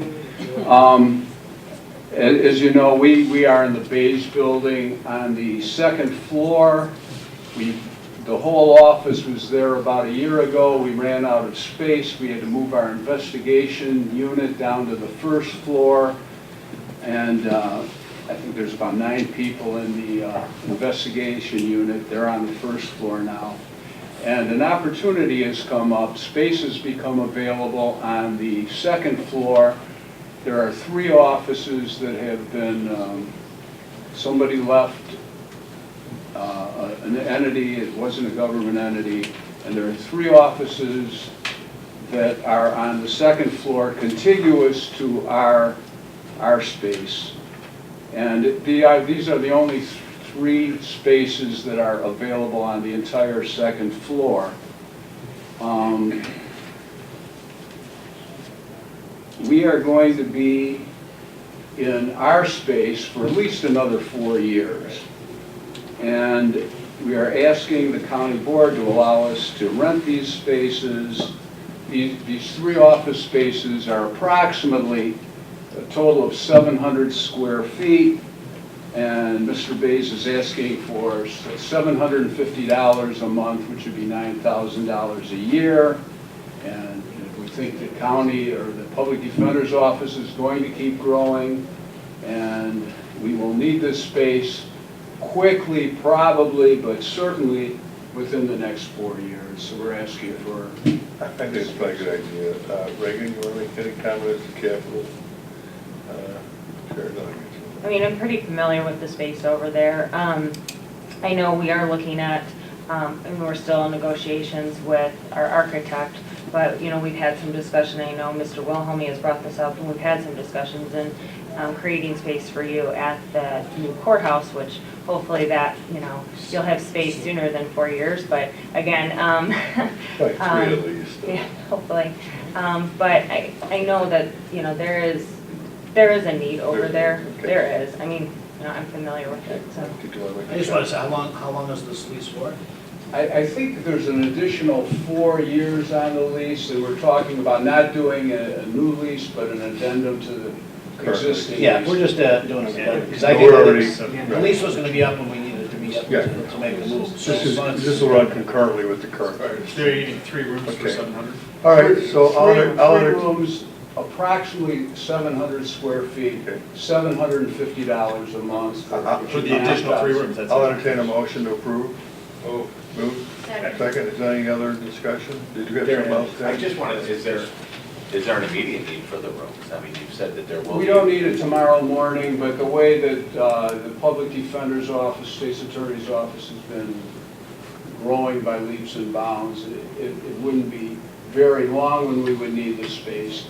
And They're pretty tight now. those are the only 3 offices that are left on the second floor. We have most of the second floor. Roman Law Firm has the rest of it. Are there any projections regarding growth for the Public Defender's Office where we actually could say, at this date, we know that we're going to need these? After my 11 days in office, I can't tell you. I I can tell you this, 40 years ago when I was in the Public Defender's Office, we had 2 full-timers, I was one of them, and now we have, I think, 45 full-timers. So I mean, it's growing, it's not gonna get any smaller. It's a function of population. As the population grows, these offices grow. So there's a motion and a second. Second. Okay, all in favor? Aye. Opposed, motion carries. Now, Jerry, before you leave, is this gonna be the last time we ever see you? I would guess, I I'm only hope gonna not. be around another 4 or 5 years. No, what I mean is we see the public defender like at the beginning of their term and never to be seen again. Thanks. Okay, thank you. All right. We get into committee reports. Land use, Mr. Weigel? 2 zoning cases and 1 resolution. Committee approved allowing chickens in residential subdivision chickens. Chicken in every yard, or chicken in every pot. What was it? You know, I'm not getting my eggs. Any questions? Any questions for Tom? Okay. Moving along then, finance, Mike? I think we'll be authorizing the executive to execute the contract for radio system, some appropriations for some grant monies, we're increasing appropriations for the GIS budget, and the tax delinquent program you mentioned. Okay, any questions for Ms. Frizzlon, Public Works, Mr. Wu? Well, there's some road improvements, and then there's one item, number 5, to authorize the State's Attorney's Office for some condemnation on Cedar Road, which I will tell you, we had people at our meeting and signed up to speak, and I gave everybody every ample opportunity to speak to the issue, and nobody wanted to speak. And the committee approved it.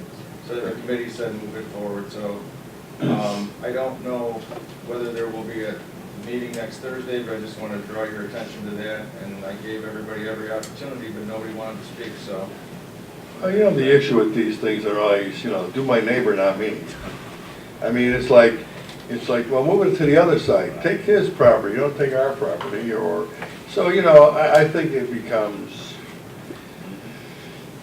nobody's ever gonna be happy sometimes of where the center line goes on these projects.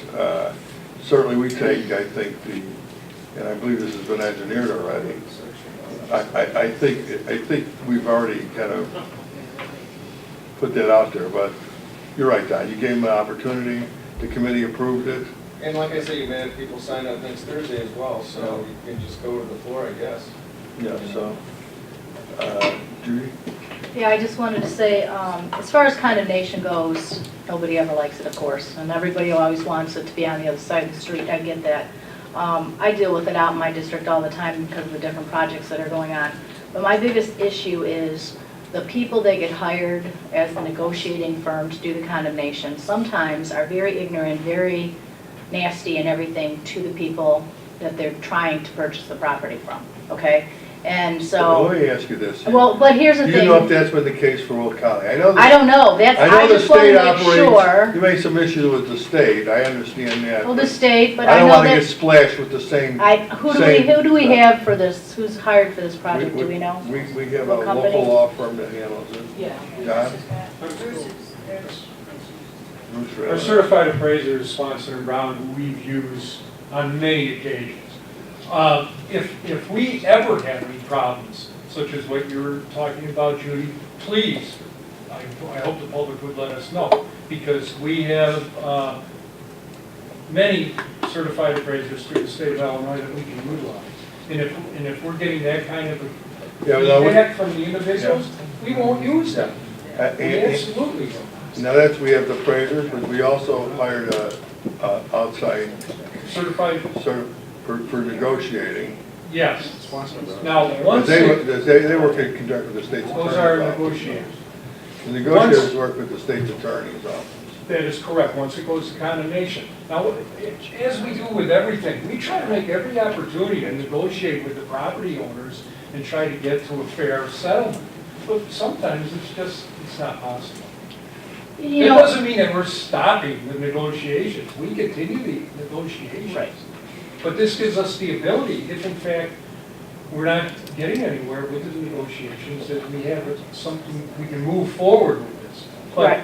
But we try every avenue before we go to condemnation. I'm not a fan of condemnation, but we'd never get a road built if we didn't use. right, I'm not saying that. I understand the need for condemnation for road projects and such like that. I get that entirely. I just want to make sure that, you know, I know how these people work, how these Swanson and Brown, I don't know them, but I certainly hope that if the public does have an issue, they'll come to us.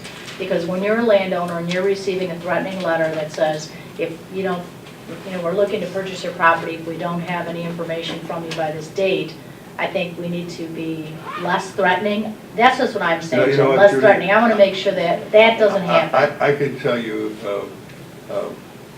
all the years I've been on this board, I've never had a resident who was involved in a road project whether there was condemnation involved, ever come and say they weren't treated courteously or they were being treated unfairly. They may not have liked it, Right, they won't. but I never had anybody say we got a threatening letter or they were not courteous.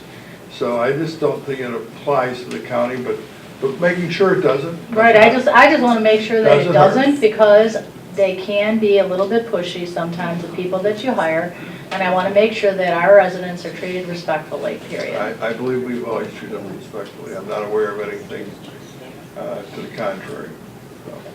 And if any of the members ever do hear something like that, please let me know.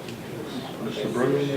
Mr. Chairman, I think the chairman of this committee, Don Gould, made a very good point. I was in the committee, and I think that he gave ample, there were families in the audience, and he gave ample time more than once to ask for public comment, and nobody came forward. And I think that oftentimes I watch what comes out of committee, so there were no complaints, and there was given opportunity, but yet none of the families voiced their opinion. So I think that's a significant point there. Okay, so anything else? Any questions for Don? Okay, judicial? Nothing for this month, Jim. Okay. Public health and safety? I have renewing contract for pharmaceutical services at Sunny Hill, setting the number of licensed bed capacity at Sunny Hill, we're reducing that, and also the admission policy for non-rural county residents at Sunny Hill, so. Yeah, if I can make some comment about the Sunny Hill and the initiatives that are going forward. This really brings Sunny Hill into the modern era of private rooms. I think it's being sized correctly for the type of population we serve. And so I think this is really kind of a big deal for us. Right, Karen came before the committee and gave a really nice presentation of where the renovations have been done, a lot of nice pictures and everything, and then a sample of one of the rooms, because we are going to allow single rooms. We're going to single rooms. That's where the future of the nursing home seems to be going right now, where a person comes from the hospital, comes to a nursing home for therapy. They have a private room at the hospital, so they want that to come to in a nursing home for rehab. So they're looking towards doing that, and that's why we're decreasing the number of beds and everything. And then as we move forward into development, the renovation completion of 6th Avenue, which is currently being done, then through just natural attrition, they believe that they'll be able to decrease the number of residents that we have down to the number they're looking for. And staff changes constantly all the time depending on the needs of the residents, so that's just typical. And this reduces our bed tax from the state, which is pretty significant, by the way, especially when you're not filling the beds, right? So I think this is really a nice step forward. And it's changed over the years. You know, our average age in our nursing home is 87. A portion of our nursing home is for hospice. You know, so unlike when it was built, when people would go in these facilities in their 60s and 70s, you know, people really come much later in their life. So I think it's sized correctly, because their stays are shorter. Yeah. So. Yeah, I think the other thing that this is doing is it's improving the health and wellness and the quality of life of the individuals that are there. I mean, this is the end of life process here, and for someone that's been dealing with nursing homes over the last several years, just because of my family, the quality, and on a private basis, this is an amazing public facility that we have right now. And so my hat off to Karen and our committee and all your staff for all the stuff that you all have done. So thank you. Okay, any other questions for Judy? Don? I just wanted to say, I think that the residents of Will County can be really proud about what's going on out there. I mean, it's a project that's taken a lot of years, but when you see that this is a public nursing home and what we've done out there over the years, I mean, there's a lot of things in the private sector that really are not to scale with I this. think that should be evidence. And, you know, I think the residents and the board can be really proud of the work Karen and everyone who's worked on this has done. Okay. All right, so then we'll move along. Legislative and policy. Suzanne left. We did have the federal agenda there. Okay. You've got the federal agenda you'll be approving, and then you have a resolution opposing the sweeping of special funds by the General Assembly as a tool to generate general fund revenue outside of established budgetary process. You know, I was going to bring this up, but since you've mentioned it, the resolution on sweeping funds, I have some reservations about how much do we get involved in the budget process in Springfield, whether they sweep something, don't sweep, but I think everybody doesn't want to see their revenue touched in any way, shape, or form. I just don't know if it's premature for us to get too involved in this. There was a bill. From a board policy perspective. There was a bill introduced by Durkin that was sent over to Rules Committee, and that's what brought this about. But that bill is in rules, so we were told by Brent Hansard that's going no place at this time. I think this was the committee's inclination to say that, hey, it's just bad policy to do it outside of the budget process. If you're going to establish priorities, do it within the budgetary process. Otherwise, outside, you have agencies and governments that are depending upon revenue. They may never get, especially at a time when they're not paying their bills. The state's not paying their bills. I don't feel that strongly about it. I just bring it up for some discussion, whether we're premature, whether it's in rules. I think we've stated we don't want any local revenue streams affected, but I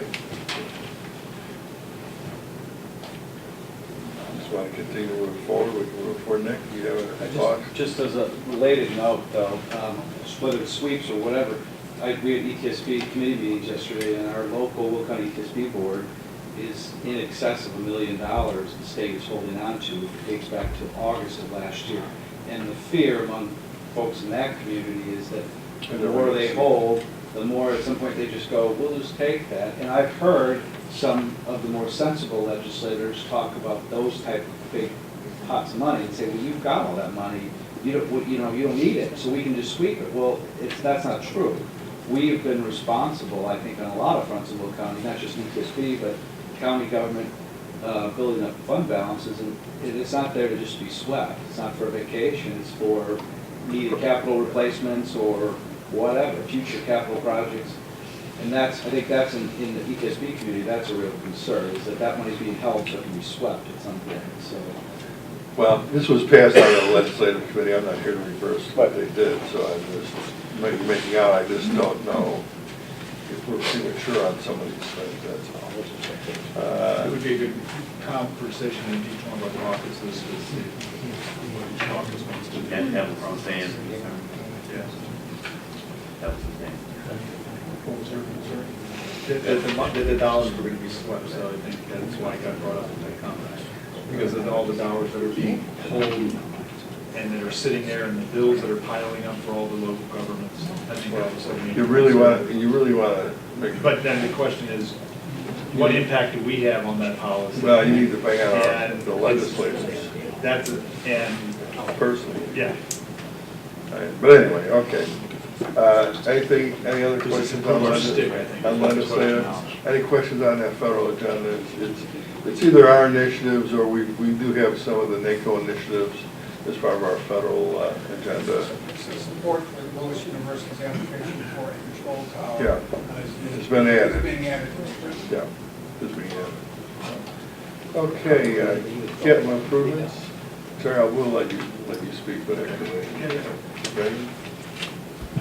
We are awarding a contract for the Phase 2 at the court annex for the state's attorney's office. It's the 5th floor. We're putting out an RFQ for the building commissioning services for the courthouse, and also authorizing the Will County Public Building Commission to procure concrete work outside the courthouse. Okay. Any questions for Ray on her hey, Chuck, I know Chuck wanted to make a comment on some capital initiatives. So go ahead, Chuck. You know, for when we first started this whole initiative to take a look at the full capital assessment and where everything is at in the county and what things are being done where, this is a huge chessboard. And we saw some of it today with workforce development, you know, not having certain county space to be able to do things. I would like to propose that we get together and have either a committee or some conversation on Laraway Road as a full piece of property. As soon as we hit that with the sewer and water, we now have opportunity to gain land space there. We can go in and do trades with some of the wetlands, with the forest preserve. I mean, there's different ways that we can capture land. And in capturing land means that we have potential to put buildings on there.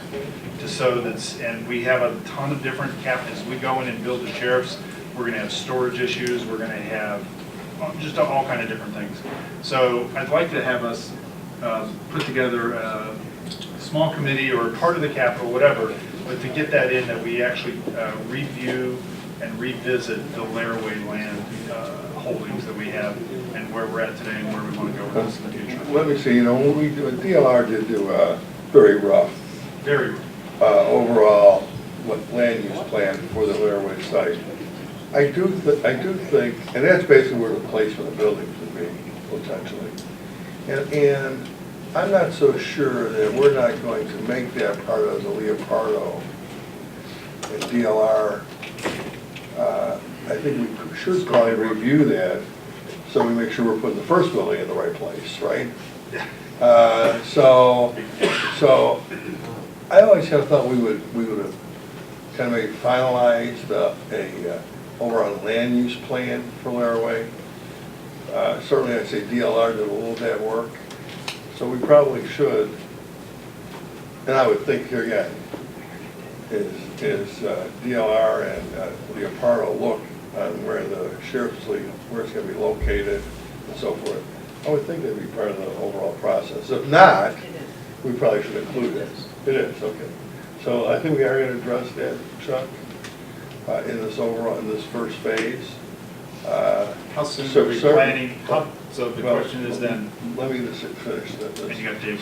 So I think what we should probably do as part of that process is bring that back to the committee and maybe look at the overall land use plan for the Laraway site and get some kind of blessing or discussion on that. So that's my thought. Yeah. What we should do. Are you good with that? Yeah, I absolutely agree. I know we've had some discussions even today about some changes that are going on with the sheriff's facility. So I think quite possibly we all need to reconvene, even if it's, you know, and I think sooner than later, actually. You know, possibly next week or the week after, if it's even just a smaller portion of us, and then bring it back. But even like what you have said too, Chuck, in the past, and going towards what, you know, Nick and the executive's office has been doing, looking at all of our properties and the appraisal of our properties and seeing the entire scope of, you know, what are our property, assessing them, and that's another piece of our property. Between the White study, which is here again, all that is in there, we should probably, I said we need to meet. If that's going to be needed in the near future, you should let the office know so we can get a date, because I'm sure we're gonna have to post it, because I'm sure there'll be more than 2 county board members there, so we need to do that. You might want to be okay. Okay, David, did you want to make a comment? I just wanted to mention that that's all good information, and we're going to have a formal presentation for the county board, committee of the whole, or however you want to do it. If you want to start it at the committee, but towards the end of this month, early part of next month. Okay. And one of the other important things to consider when you're talking about the planning of the site, the larger site and the building and storage and so forth, you can't overlook the issue of surface parking. Correct. And which is, you know, it takes up a lot of room. And my it's a biggest very thing is complex storage. issue, believe it or not. It's a lot more complex than you would think. To me, the problem is, do we leave all that seized vehicles out there forever? I mean, ones we can't get rid of. I don't know what we do with this stuff. I think that we get some kind of stacker and stack them like they do in junkyards on a different site, by the way. But, okay, so we are going to address a lot of that. And the sheriff's looking into a number of different ways to get rid of the stuff that he doesn't need to keep. And for that material that he does need to keep in the long term, to figure out ways to consolidate that and to make it, you know, a little bit more appealing in terms of the way it looks. Yeah, I actually think that we need to maybe look at legislation on things that are so old they would have no real function. I mean, there's no longer any DNA evidence, any other than sitting outside. It's not secured evidence. I think it's a little out there. You know, talking about like committees of the whole, I do want to mention, you know, we are going to have a committee of the whole next month for ESTV, just to kind of give us an update. Nick, I know you'd be part of that. This is just so the entire board kind of gets the information on how we're doing with consolidation of the mandated consolidation and so forth. So, Nick, are you going to be part of that, or will you talk with? I think I probably should, because there's, between the ongoing issues of just consolidation of into the third dispatch center, is what I refer to it as, on the county's facility, and ETSB potentially locating into our space. There's ongoing issues with that, trying to make, I mean, the one thing I just want you all to know is we're constantly working to keep the budget under control, despite the desire by different factions to want to add, or, you know. Well, is that pressure?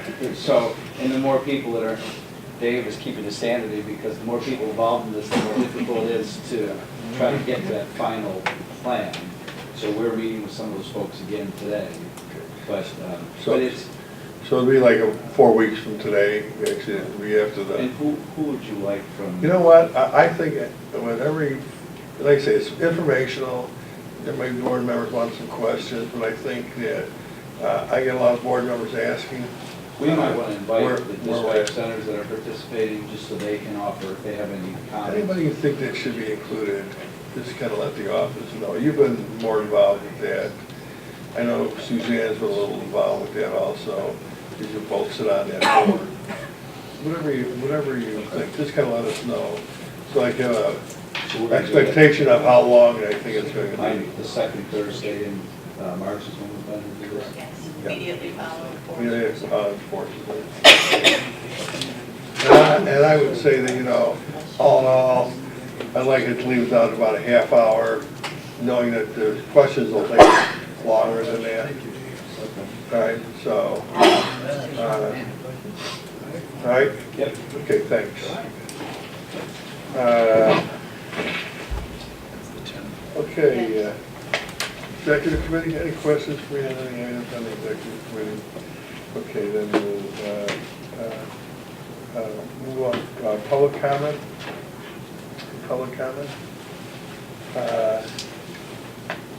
Chairman, report or announcements. I do have one other thing I want to bring up. And that's something to do with long-term planning. You know, we've talked about doing a 3-year budgeting process. And of course, you know, I think our current financial software makes it a little more difficult, but I don't think it's impossible to do it, you know. I mean, it's basically, I think you can just put something on us. You can just work off a spreadsheet initially. But the other area that I think we really need to look at, and probably more importantly, is long-term planning on healthcare. Insurance costs of healthcare, which is not sustainable for both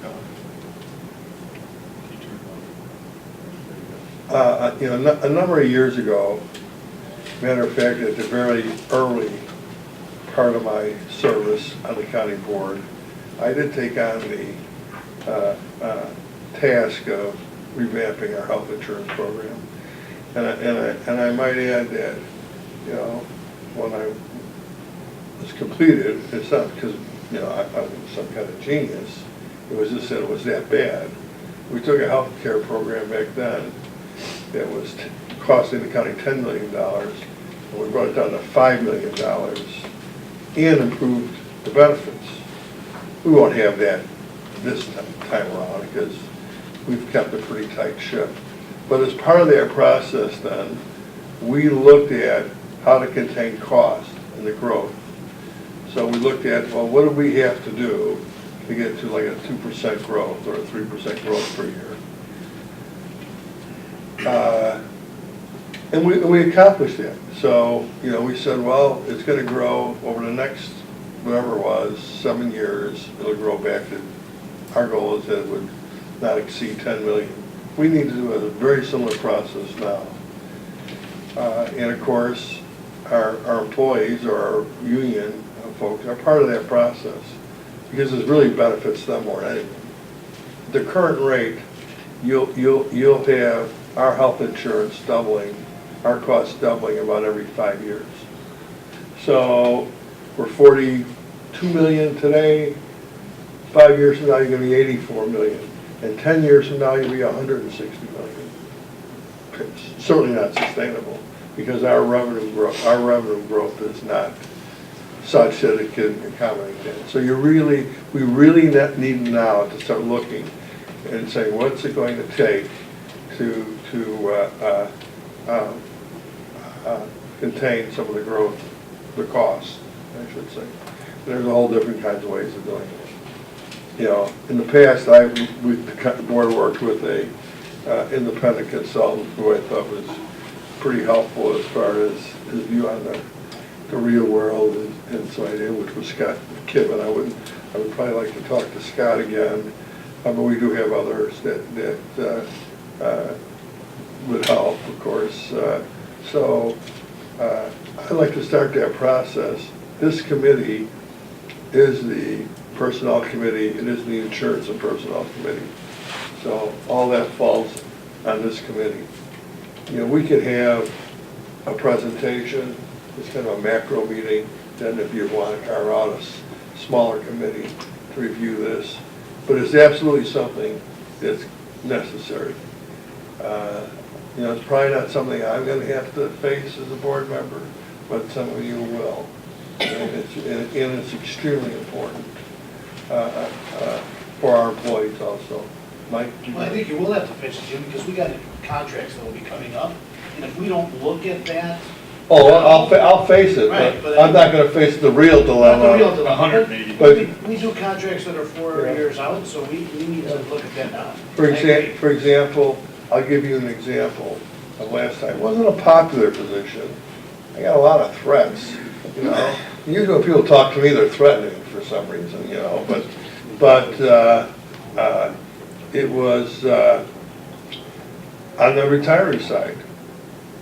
that the post 65 were still in a plan that contractually we were no longer obligated to them. And it was a very heavily subsidized group. Not only subsidized by the county, but subsidized really because the costs go back down to the active employees. And so we carved them out. Didn't eliminate them, but we carved them out for actuarial purposes, and then said, well, you can say, but here are the real costs. You'll have to pay the cost. Now the difference is there was a lot of products coming out at that time that supplemented Medicare, which were set up to meet their needs. You know, you had to kind of force them that way, but when they looked at it, they went, oh yeah, this is better for us. It costs us less and we get more. You know, with the Affordable, I say not so Affordable Care Act, Mandatory Health Insurance Act, whatever you want to call it, it's changed the landscape. What's available to people for insurance today is totally different. And so when we look at retirees, maybe that's one of the first areas you look at. You know, retirees, their dependents can stay on our program even after they're 65. Maybe that's an area you look at. I don't know, I'm just kind of throwing it out. So I'm saying, I think there's a lot of things we can do to try to rein in the cost of health care. And we do have contracts coming up. Last time we did this, we sat down with the benefit folks from specifically ASME, and we made some real progress. And by the way, we succeeded. You know, we contained that cost within that time frame. Therefore, we were able to budget for it. It was anticipated. So we need to go, I think, through another process. I'll open it up. Yeah. I'll get off the soapbox. Go ahead, Chuck. I would like to see us do I a never get off workshop. the soapbox. We've had some new laws that have started here in 16, some of them have been delayed, some of them haven't been. I think having someone come in and provide a scenario of all the different options that are coming out there and potentially what could be coming down the pike is important. I mean, I had a daughter that paid last year when they switched up insurance. They didn't realize what was going on, and they were paying $4,000 for a month's worth of seizure medication. And so, I mean, there's a lot of goofy things going on in the insurance world out there, and it'd be nice to get a handle on what some of that is right now. There's a lot of other available products. Well, that's my point, is to be able to see what's going on. Okay, John. I'd just be curious to know what other similar-sized counties are doing to address these issues. You know, Don, I think people are sticking their head in the sand. I mean, we will go out and find out, but I think that I mean, if it's a problem all the way around the country, we gotta know what other counties around the country are doing. it's a problem in the country. We gotta know what their approach is. I mean, I know what the private sector is doing. For example, I talked to one of my sons who works for a very large corporation. You know, he's in kind of mid-management, and he tells me that, he says they just went from $270 a month they were paying to $750. You know, they're just, I mean, certainly we're in a different kind of position here. The private sector, they're just, they're as the costs rise, they're putting an additional cost on employees. You know, we typically have a difficult time doing that, but there has to be some areas we can look at. A lot of, But to answer your question, I'm not so sure. We'll find out. Well, that's gotta be part of his charge then. Yeah. Oh, yeah. I agree. He needs to come with that information. I agree. It's pretty soon we're going to go to NACO, and I think Reagan had a good idea that we should, kind of to your point, Don, take a look at the agenda, see what kind of things that are on there that might be related to national health care and insurance, and who would actually have someone actually identified from the group that's going there to attend that meeting, and bring back some Someone there information. should be assigned to go to all those So, meetings. I'm on the financing and pension, and all that, so that may be. That's what I bring it up. But we just need to take a look at the agenda and even see if they're even addressing it. Do You we have never anybody know. we have anybody Whether they are or who aren't. went on the health committee? Craig Stewart used to be on there. He used to be like, I don't think they're currently Yeah, Frank was on there. Well, you know what, I'm going down there with the force, I'm going down a little early, but I'm not gonna be down for some of those meetings.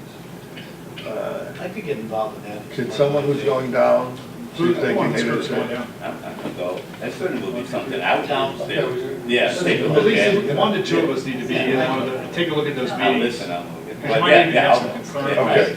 Might have to split. Okay. Yeah, I'll do that.